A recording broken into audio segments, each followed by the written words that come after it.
Hi friends, ഞാനിന്ന് അപ്പത്തിൻ്റെയും നൂലപ്പത്തിൻ്റെയും പത്തിരിയുടെയും ചപ്പാത്തിയുടെ കൂടെ എല്ലാം കഴിക്കാൻ പറ്റിയിട്ടുള്ള നല്ല സൂപ്പർ ടേസ്റ്റിലുള്ള ഒരു മട്ടൻ സ്റ്റ്യൂവിൻ്റെ റെസിപ്പി ആയിട്ടാണ് വന്നിട്ടുള്ളത്. അപ്പോൾ അതെങ്ങനെയാണ് റെഡിയാക്കുന്നതെന്ന് നോക്കാം. വീഡിയോ ഫുള്ളായി കണ്ട ശേഷം ഇഷ്ടപ്പെടുകയാണെങ്കിൽ ലൈക്ക് ചെയ്യാനും ഷെയർ ചെയ്യാനും സബ്സ്ക്രൈബ് ചെയ്യാനും മറക്കരുത്. കൂടെ തന്നെ സബ്സ്ക്രൈബ് ബട്ടൻ്റെ തൊട്ടടുത്തുള്ള ബെല്ലൈക്കണും കൂടെ ഒന്ന് പ്രസ് ചെയ്തിട്ട് അതിൽ ഓൾ എന്നുള്ള ഓപ്ഷൻ ഒന്ന് എനേബിൾ ചെയ്ത് കൊടുക്കണേ. അപ്പോഴാണ് ഞാനിടുന്ന വീഡിയോസിന് നോട്ടിഫിക്കേഷൻസ് എല്ലാം എല്ലാവർക്കും ലഭിക്കുന്നത്. മട്ടൻ സ്റ്റ്യൂ ഉണ്ടാക്കാനായിട്ട് 1/2 kg മട്ടനാണ് ഞാൻ എടുത്തിട്ടുള്ളത്. എല്ലോട് കൂടിയ മട്ടനാണ്. അത് വിനെഗറും ഉപ്പും ചേർത്ത് നന്നായി വാഷ് ചെയ്ത് വെച്ചതാണ്. ആദ്യം നമുക്ക് ഇതൊന്ന് വേവിച്ചെടുക്കണം. ആദ്യം നമുക്ക് മട്ടൻ കുക്കറിലോട്ട് ഇട്ട് കൊടുക്കാം.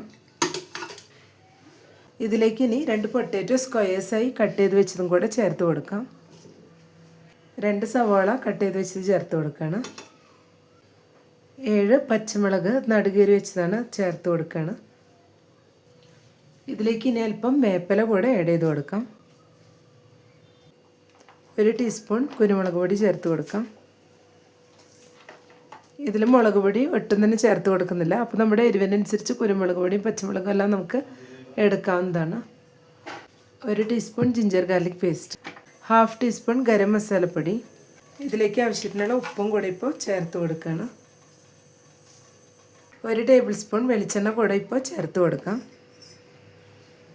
ഇതിലേക്ക് ഇനി 1/4 കപ്പ് വെള്ളവും കൂടെ ചേർത്ത് കൊടുക്കുകയാണ്.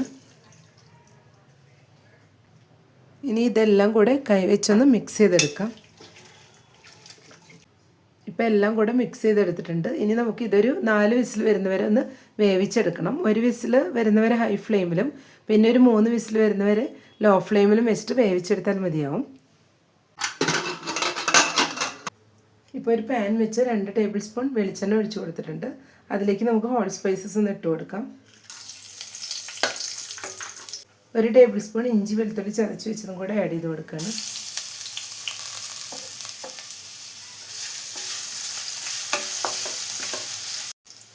ഇപ്പോൾ ഇഞ്ചിയുടെയും വെളുത്തുള്ളിയുടെയും റോസ്മെല്ലാം ഒന്ന് മാറി വന്നിട്ടുണ്ട്. ഈ സമയം നമുക്ക് ഇതിലോട്ട് 2 സവാള സ്ലൈസ് ചെയ്ത് വെച്ചതും കൂടെ ചേർത്ത് കൊടുക്കാം. സവാളയെല്ലാം കളറെല്ലാം നന്നായി മാറി വരുന്നവരെ ഒന്ന് വഴറ്റിയെടുക്കണം. ഇതിലേക്ക് നമുക്ക് അല്പം വേപ്പില കൂടെ ചേർത്ത് കൊടുക്കാം. ഇപ്പോൾ ഉള്ളിയെല്ലാം നല്ല രീതിയിൽ തന്നെ വഴഞ്ഞു വന്നിട്ടുണ്ട്. ഇനി ഇതിലോട്ട് നമുക്ക് വേവിച്ച് വെച്ച മട്ടനും കൂടെ ചേർത്ത് കൊടുക്കാം. മട്ടൻ ഇവിടെ നല്ല രീതിയിൽ തന്നെ വെന്ത് വന്നിട്ടുണ്ട്. നമുക്കിനി ഇതെല്ലാം കൂടെ ഒന്ന് മിക്സ് ചെയ്ത് കൊടുക്കാം. ഇനി ഇതിലേക്ക് നമുക്ക് തേങ്ങാപ്പാൽ ഒഴിച്ചു കൊടുക്കണം. ആദ്യം തേങ്ങയുടെ 2/2 പാലാണ് ഒഴിച്ചു കൊടുക്കുന്നത്. 1 കപ്പ് 2/2 പാൽ ആദ്യം ഒഴിച്ചു കൊടുക്കാം.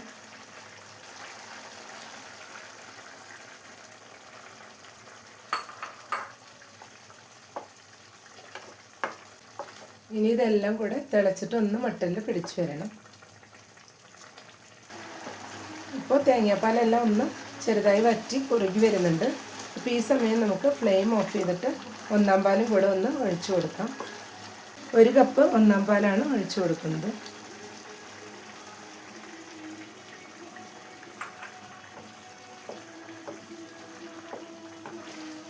ഇതിലേക്ക് ഈ സമയം ഒരു 1/2 ടീസ്പൂൺ കുരുമുളക് പൊടി കൂടെ ചേർത്ത് കൊടുക്കാം.